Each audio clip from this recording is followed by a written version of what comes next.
So good morning guys. तो चलिए start करते हैं आज के यानी कि 29 जुलाई के इंपॉर्टेंट करंट अफेयर्स को।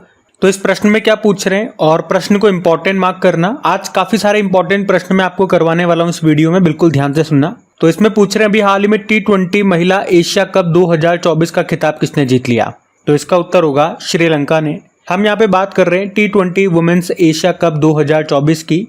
पहले हम बात करें कि ये इसका कौन सा संस्करण था, नवा संस्करण था। 19 जुलाई को शुरू हुआ था और 28 जुलाई 2024 को अभी समाप्त हो गया। ये कहाँ पे हुआ? तो श्रीलंका में। श्रीलंका के दाम्बुला में जो रंगीरी दाम्बुला इंटरनेशनल स्टेडियम है वहाँ पे इसका आयोजन हुआ और फाइनली श्रीलंका ने इसको जीत लिया भारत को हरा करके। यहाँ पे भारत की कप्तान हरमनप्रीत कौर थी। अच्छा, इसका आयोजन कौन करता है? Asian cricket council. Asian cricket council का मुख्यालय कोलंबो श्रीलंका में है और इसके हेड हैं जय शाह। ये वही जय शाह है जो BCCI के महासचिव हैं।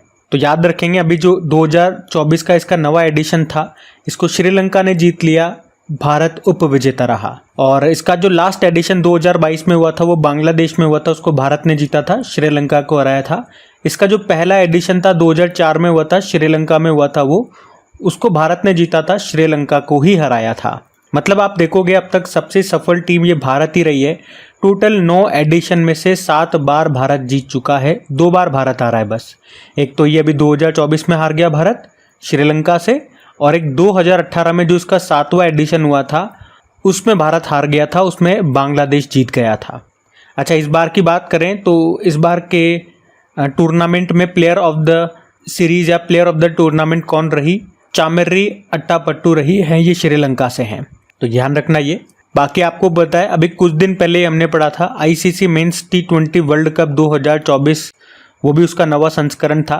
वो वेस्ट इंडीज और अमेरिका में हुआ था, उसको भारत ने जीत लिया साउथ अफ्रीका को हरा करके, और उसमें प्लेयर ऑफ द सीरीज रहे थे जसप्रीत बुमराह। और अभी इसी साल अक्टूबर महीने में हम देखेंगे ICC women's T20 world cup भी होगा, वो बांग्लादेश में होगा, याद रखना। पिछले साल जो ICC वर्ल्ड कप हुआ था उसको ऑस्ट्रेलिया ने जीत लिया था, वहाँ पे भी भारत उप विजेता रहा था। तो इस प्रश्न में जो भी फैक्ट्स मैंने आपको बताया इनको ध्यान में रखना। हम अगला प्रश्न देखते हैं। लो भैया, बैक टू बैक एक और इम्पॉर्टेंट प्रश्न आपके सामने आ गया कि अभी राजस्थान के नए राज्यपाल कौन बने हैं। तो इसका उत्तर तो हो जाएगा हरिभाऊ किशन राव बागड़े। और केवल राजस्थान ही नहीं, टोटल 9 राज्यों में नए राज्यपाल बने। तो बिल्कुल ध्यान से सुनना। और आपके राज्य के अगर राज्यपाल बने हैं तो वो तो आप ज़रूर से याद रखना। वैसे तो सारे याद रखने हैं आपको, लेकिन कहते हैं ना खुद के राज्य का तो ज़रूर याद होना चाहिए। तो देखना इन 9 में आपका राज्य आता ही नहीं आता। पहले हम इनकी बात करें तो हमारी जो राष्ट्रपति द्रौपदी मुर्मू, आपको पता है गवर्नर को अपॉइंट नियुक्त यही करते हैं राष्ट्रपति। तो अभी इन्होंने महाराष्ट्र के पूर्व मंत्री रहे हरिभाऊ किशन राव बागड़े, इनको राजस्थान का नया राज्यपाल के रूप में नियुक्त किया है। चलो मैं अभी 9 के 9 राज्य आपको बता देता हूँ जिन 9 राज्यों में अभी नए राज्यपाल बने हैं। तो बिल्कुल ध्यान से सुनना। जैसे राजस्थान में हरिभाऊ किशन राव बागड़े बने, झारखंड में संतोष कुमार गंगवार बने, छत्तीसगढ़ में रमन डेका बने, तेलंगाना में जिष्णु देव वर्मा बने, मेघालय में CH विजय शंकर बने, सिक्किम में ओम प्रकाश माथुर बने, महाराष्ट्र में CP राधाकृष्णन बने, पंजाब में गुलाब चंद कटारिया बने और असम में लक्ष्मण प्रसाद आचार्य बने। तो ये वो 9 राज्य हैं जहाँ पे अभी नए राज्यपाल बने, गवर्नर बने हैं। ये सारे याद रखने हैं आपको। यूँ समझ लो ये 9 अपॉइंटमेंट है आपके सामने और ये मोस्ट इंपॉर्टेंट अपॉइंटमेंट है। आने वाले एग्जाम में यहाँ से कोई ना कोई प्रश्न आपके एग्जाम में ज़रूर आएगा, तो इनको याद कर लेना आप लोग। वैसे करंट अफेयर्स की क्लास में मैं आपको बार बार रिपीट कराऊंगा, रिवाइज करवाऊंगा, तो आपको ये याद हो भी जाएंगे। हमने कहा राज्य के जो गवर्नर होते हैं, राज्यपाल होते हैं, उनको कौन अपॉइंट करते हैं, नियुक्ति कौन करते हैं? जो देश के प्रेसिडेंट होते हैं वो कौन है? द्रौपदी मुर्मू। और किस अनुच्छेद के अंतर्गत? आर्टिकल 155। और राज्य में इनको शपथ कौन दिलाते हैं? उस राज्य के हाईकोर्ट के चीफ जस्टिस, आर्टिकल 159 के अंतर्गत। वैसे राजस्थान के मुख्यमंत्री कौन है? भजन लाल शर्मा है। ये भी नए बने थे इसी साल की स्टार्टिंग में, या यूं कहूँ कि दिसंबर 2023 में ये नए बने थे। इनका नाम भी ध्यान रखना। अगला प्रश्न देखते हैं। फिर अगला प्रश्न देखो, और एक और इम्पॉर्टेंट प्रश्न। मैंने कहा ना आज इम्पॉर्टेंट प्रश्न आपको बहुत सारे मिलेंगे, लगातार 3 इम्पॉर्टेंट प्रश्न, ये तीसरा है। क्या है कि अभी हाल ही में मनु भाकर ने पेरिस ओलंपिक 2024 में भारत का पहला पदक जीता है, उनका संबंध किस खेल से है? तो ये एक शूटर है, आप सभी को पता होगा, शूटर मनु भाकर, जिन्होंने अभी पेरिस ओलंपिक 2024 में ब्रोंज मेडल जीता। कौन सा मेडल जीता है? कांस्य पदक, ब्रोंज मेडल इन्होंने जीता है। और आप कह सकते हो पेरिस ओलंपिक 2024 में ये भारत के लिए पहला पदक लेकर के आई हैं। उन्होंने 10 मीटर एयर पिस्टल इवेंट में ब्रोंज मेडल जीता है। अच्छा, इसके अलावा इनका नाम इसलिए भी इम्पोर्टेंट हो जाता है क्योंकि शूटिंग में भारत के लिए ओलंपिक में पदक जीतने वाली ये पहली भारतीय महिला खिलाड़ी हैं। देखो, निशानेबाजी में ओलंपिक में हमारे पास पहले भी कई मेडल आ चुके हैं, और कौन कौन मेडल लेकर के आए, किस किस ओलंपिक में कौन कौन सा पदक लेकर के आए, वो लिस्ट मैं आपके सामने लगा रहा हूं। तो आप में देखोगे कि अभी तक एक भी महिला शूटर मेडल नहीं लेकर के आई थी ओलंपिक्स में, लेकिन ये पहली बार है जब एक भारतीय महिला मेडल लेकर के आई है। और कौन सा ओलंपिक हो गया? वो पेरिस ओलंपिक हो गया। कौन लेकर के आई है? मनु भाकर, शूटिंग में बात कर रहे हैं हम, है ना। और कौन सा मेडल? ब्रोंज मेडल लेकर के आई है। तो हमारे लिए ये प्राउड मोमेंट है, और इसीलिए क्वेश्चन भी इंपॉर्टेंट हो जाता है एग्जाम के लिए।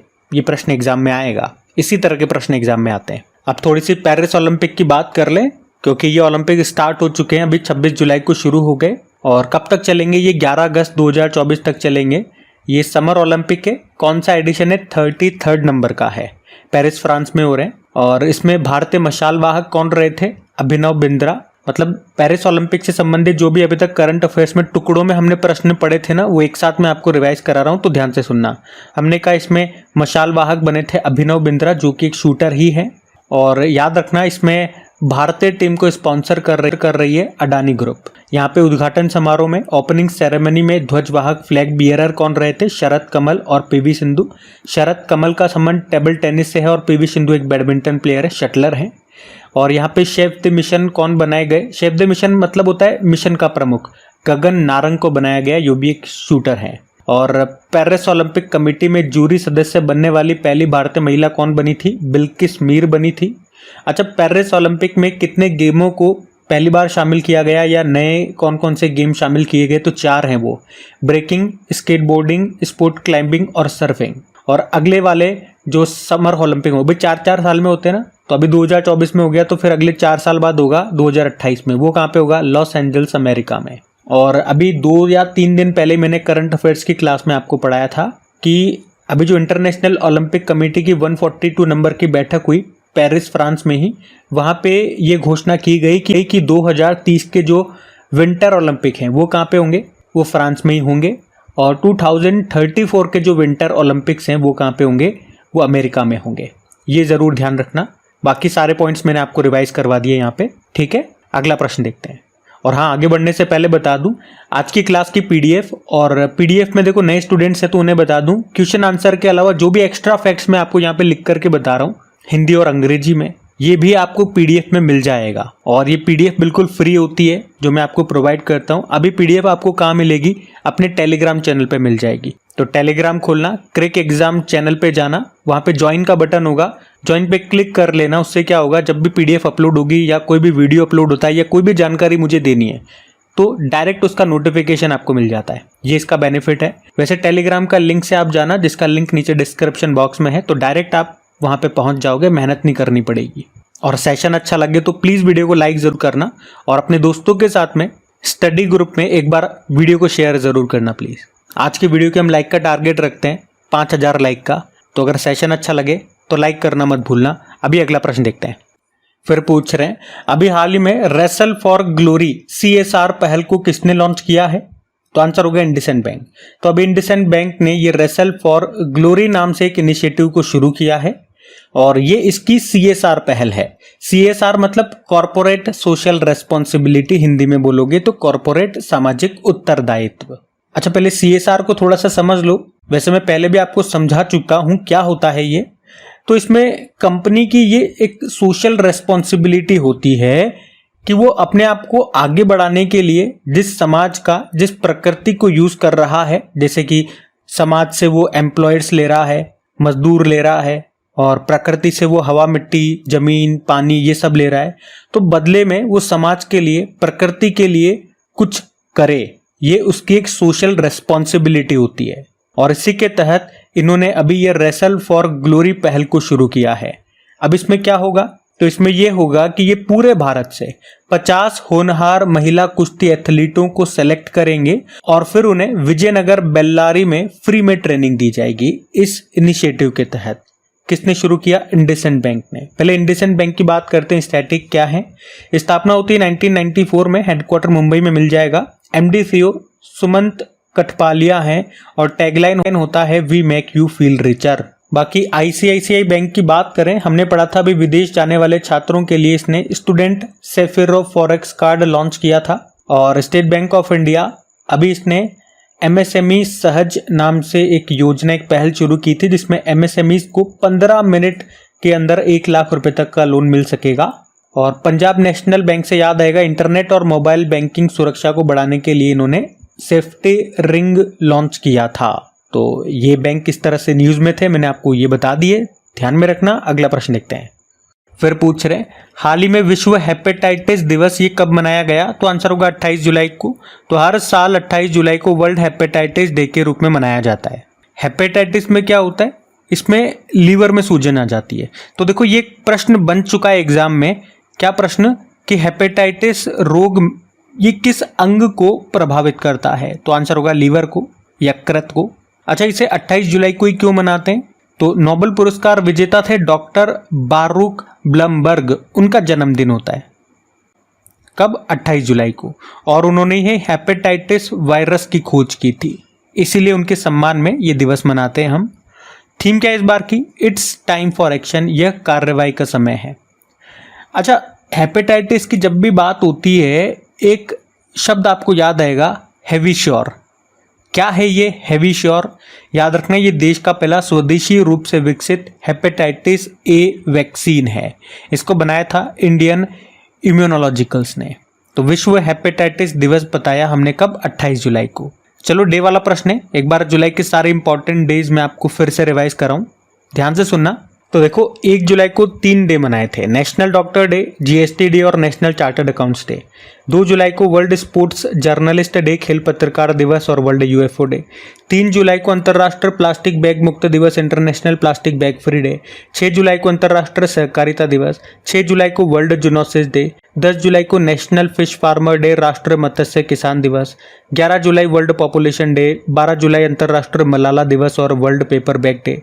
15 जुलाई विश्व युवा कौशल दिवस यानी कि वर्ल्ड यूथ स्किल डे। 17 जुलाई विश्व अंतर्राष्ट्रीय न्याय दिवस, world day for international justice.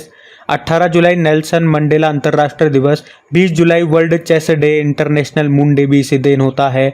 22 जुलाई को राष्ट्रीय ध्वज दिवस और वर्ल्ड ब्रेन डे भी होता है 22 जुलाई को ही। और 23 जुलाई राष्ट्रीय प्रसारण दिवस और 24 जुलाई राष्ट्रीय आयकर दिवस, इनकम टैक्स डे। और 26 जुलाई को कारगिल विजय दिवस हमने मनाया। तो ये जुलाई के अभी तक के इंपॉर्टेंट डेज, इनको ध्यान में रखना। अगला प्रश्न देखते हैं। फिर पूछ रहे अभी हाल ही में ऑल इंडिया फुटबॉल फेडरेशन ने वर्ष 2024 के सर्वश्रेष्ठ महिला फुटबॉलर का पुरस्कार से किसे सम्मानित किया, तो आंसर होगा इंदुमती काथिरसन को। तो अभी ऑल इंडिया फुटबॉल फेडरेशन ने 2024 के बेस्ट फुटबॉलर की घोषणा की है। और इसमें महिलाओं में अगर बात करें यानी कि बेस्ट वुमेन फुटबॉलर, तो ये चुना है इंदुमती काथिरसन को, ये तमिलनाडु से हैं। वहीं पुरुषों में अगर बात करेंगे मेल में, तो इनका नाम है लालियांगजुला चांगटे। ये भारतीय ही हैं, नाम इनका थोड़ा अजीब है, लालियांगजुला चांगटे। और लगातार दूसरी बार इनको ये सम्मान मिला है। अच्छा चलो यहाँ पे फुटबॉल से संबंधित अभी 2024 में फुटबॉल से संबंधित जितने भी इंपॉर्टेंट प्रश्न हमने पढ़े थे वो सारे मैं आपको रिवाइज कराता हूँ, ध्यान से सुनना। अभी हमने पढ़ा था बिल्कुल लेटेस्ट कि 48वें नंबर का कोपा अमेरिका जो टाइटल है उसको किसने जीता, कोपा अमेरिका। ये फुटबॉल का ही टूर्नामेंट होता है और इसको अभी अर्जेंटीना ने जीता, कोलंबिया को हराया।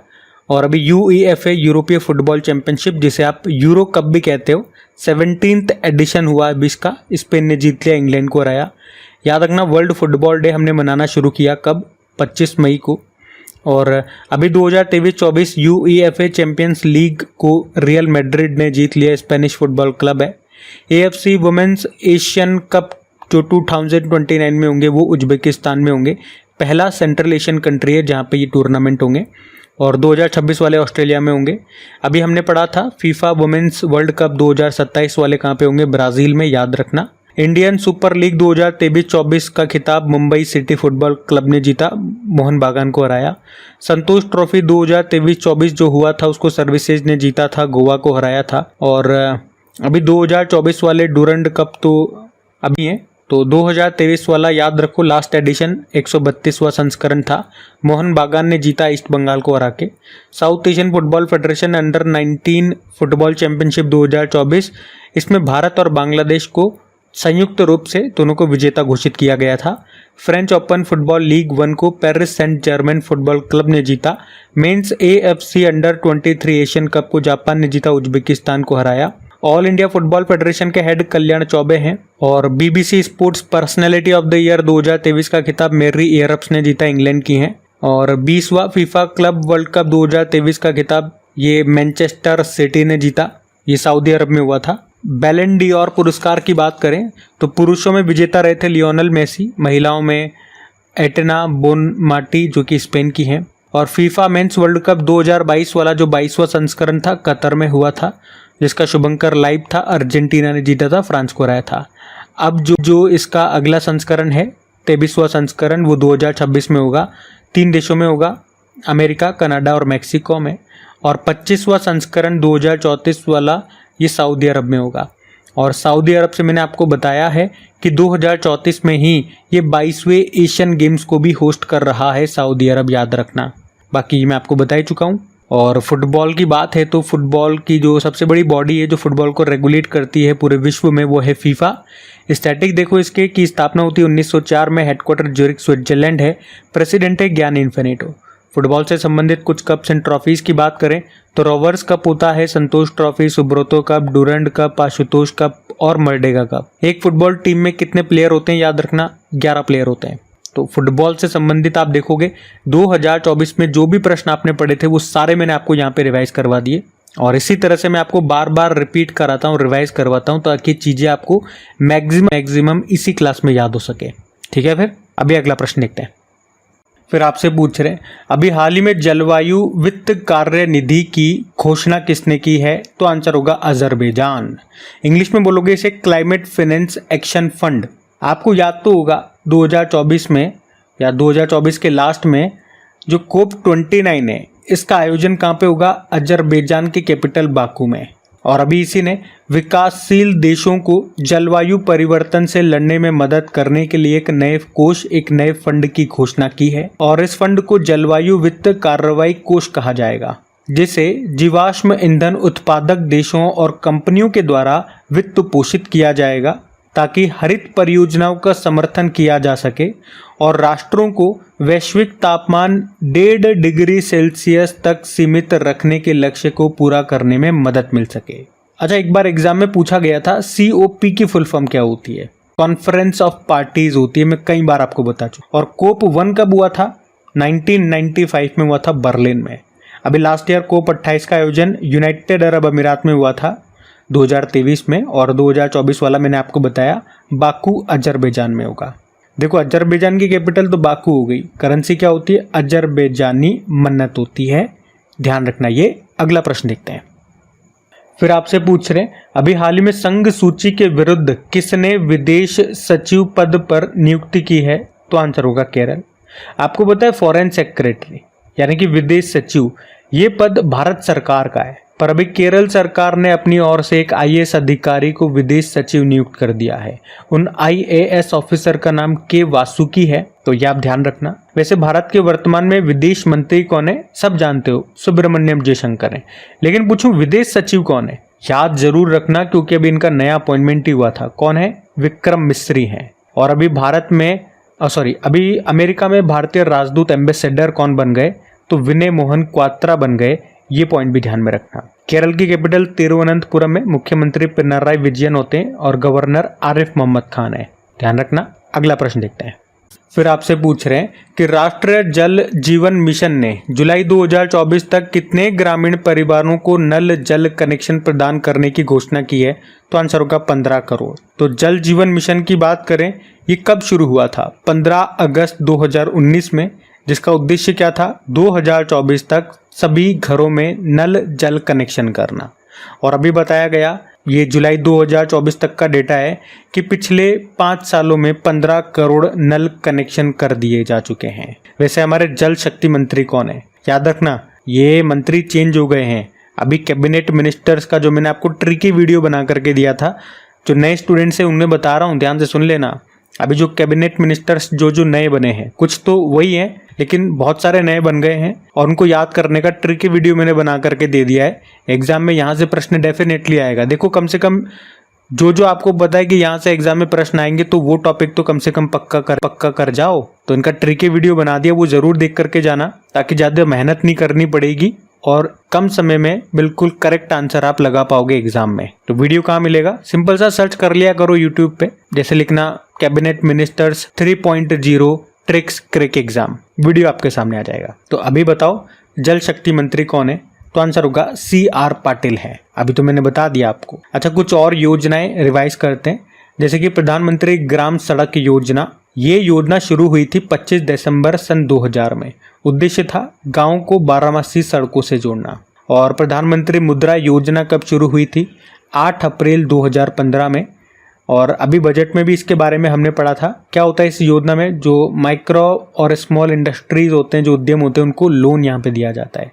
अभी बजट में क्या कहा गया था कि इनकी जो मैक्सिमम लिमिट थी लोन की, वो 10 लाख रुपए थी अभी तक, लेकिन अभी उसे बढ़ा के 20 लाख रुपए कर दिया गया। और प्रधान किसान सम्मान निधि योजना, ये 24 फरवरी 2019 में शुरू हुई थी गोरखपुर यूपी से। साल में 2,000 रुपये करके 3 किस्तों में टोटल किसानों को 6,000 रुपये दिए जाते हैं इस योजना में। और प्रधानमंत्री जनधन योजना, ये 28 अगस्त 2014 में शुरू होती है। इसमें 0 बैलेंस अकाउंट खोले गए थे। और ये योजना भी याद रखो, प्रधानमंत्री आयुष्मान भारत योजना, या यूं कह दो प्रधानमंत्री जन आरोग्य योजना। 5 लाख रुपए का हर साल इसमें परिवार को स्वास्थ्य बीमा दिया जाता है। ये कब लॉन्च हुई थी? 23 सितंबर 2018 में रांची झारखंड से। तो ये इंपॉर्टेंट योजनाएं मैंने आपको और रिवाइज कराई है साथ में, तो इनको भी ध्यान में रखना। अगला प्रश्न देखते हैं। फिर पूछ रहे हैं, अभी हाल ही में CRPF का स्थापना दिवस कब मनाया गया? तो आंसर होगा 27 जुलाई को। देखो, CRPF की जो स्थापना है ना, वो भारत में ब्रिटिश शासकों के द्वारा 27 जुलाई 1939 में की गई थी। लेकिन तब इसका नाम क्राउन रिप्रेजेंटेटिव पुलिस हुआ करता था। बाद में 1949 में इसका नाम बदलकर CRPF central reserve police force कर दिया गया। और इस बार 46वां CRPF स्थापना दिवस मनाया गया। कब? 27 जुलाई को। और इसके डायरेक्टर जनरल कौन है? अनीश दयाल सिंह है। और इसका मोटो है सेवा और निष्ठा, सर्विस एंड लॉयल्टी। तो गाइज, ये थी आज के आपके करंट अफेयर्स की क्लास। एक तो कमेंट करके ज़रूर बताइएगा आपको सेशन कैसा लगा। और अभी तक आपने वीडियो को लाइक नहीं किया तो एक बार फिर से याद दिला रहा हूँ, वीडियो को प्लीज़ लाइक ज़रूर कीजिएगा, दोस्तों के साथ में शेयर कर देना। चलो, अभी मैं आपको कल के करंट अफेयर्स का क्विक रिवीजन करवा दूँ, फिर हम सेशन एंड करेंगे। देखो, यहाँ पे हम 28 जुलाई के इंपॉर्टेंट करंट अफेयर्स का क्विक रिवीजन कर रहे हैं। पहला प्रश्न आपसे पूछा, सिडबी के नए CMD कौन बन गए? मनोज मित्तल बन गए। फिर पूछा, विश्व अंतरिक्ष पुरस्कार के लिए किसे चुना गया? चंद्रयान 3 मिशन को। फिर पूछा, अभी 2024 में क्वाड देशों का वार्षिक नेतृत्व शिखर सम्मेलन किसकी मेजबानी में होगा? भारत। फिर पूछा, किसे 2024 के लिए एशियाई आपदा तैयारी केंद्र का अध्यक्ष बनाया गया? भारत को। फिर पूछा, अभी संशोधित मॉडल कौशल ऋण योजना के तहत कितने लाख तक का लोन दिया जाएगा? 7.5 लाख। फिर पूछा, भारत की पहली एकीकृत कृषि निर्यात सुविधा कहाँ पे स्थापित करने की घोषणा हुई? जवाहरलाल नेहरू पोर्ट, मुंबई। फिर पूछा, भुगतान एप्लीकेशन है MDG नेक्स्ट और AI संचालित VMR है, वर्चुअल रिलेशनशिप मैनेजर, इसको किसने लॉन्च किया? Bank of Baroda.